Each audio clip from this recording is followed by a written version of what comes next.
Hi friends, तर चला आज आपण घोसावळ्यापासून भजी बनवणार आहोत.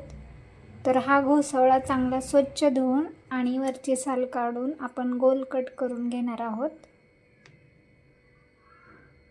तर चला बघा, इथे मी 2 वाट्या बेसन पीठ घेतलेलं आहे, कारण बटाटा पण भजी याच पिठामध्ये मी बनवणार आहोत.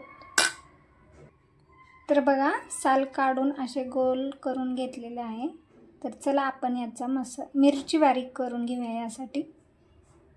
तर बघा, आपल्याला तिखट पाहिजे असेल तर आपण जास्त मिरच्या वापरू शकता आणि कमी पाहिजे असेल तर कमी. येथे मी जास्त मिरच्या वापरल्या आहेत, कारण आमच्या घरी खूप तिखट भजे बनवलेले आवडतात.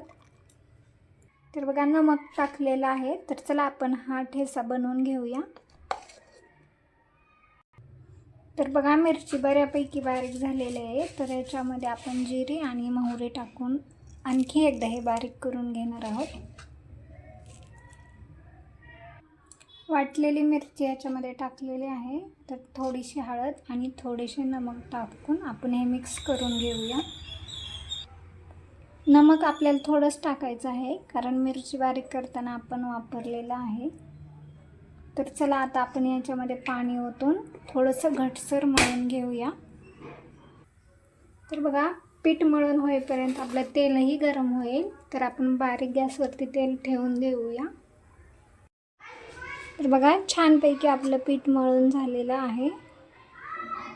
तर चला मग आपण मस्तपैकी भजी बनवून घेऊया. तेल पण बघा गरम झालेलं आहे. तर आपण याच्यामध्ये एक एक भजी टाकून घेऊया.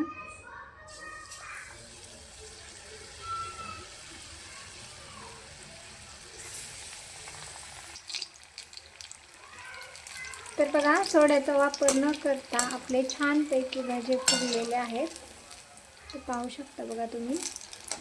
याला बारीकच गॅसवरती आपल्याला तळून घ्यायचे आहे, म्हणजे एकदम क्रंची तळले जातील.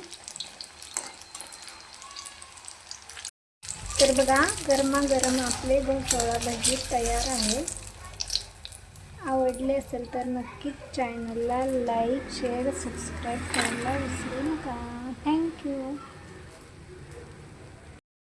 गरमागरम आपले भजे तयार आहेत. आवडले असेल तर या मग गरमागरम भजी खाण्यासाठी.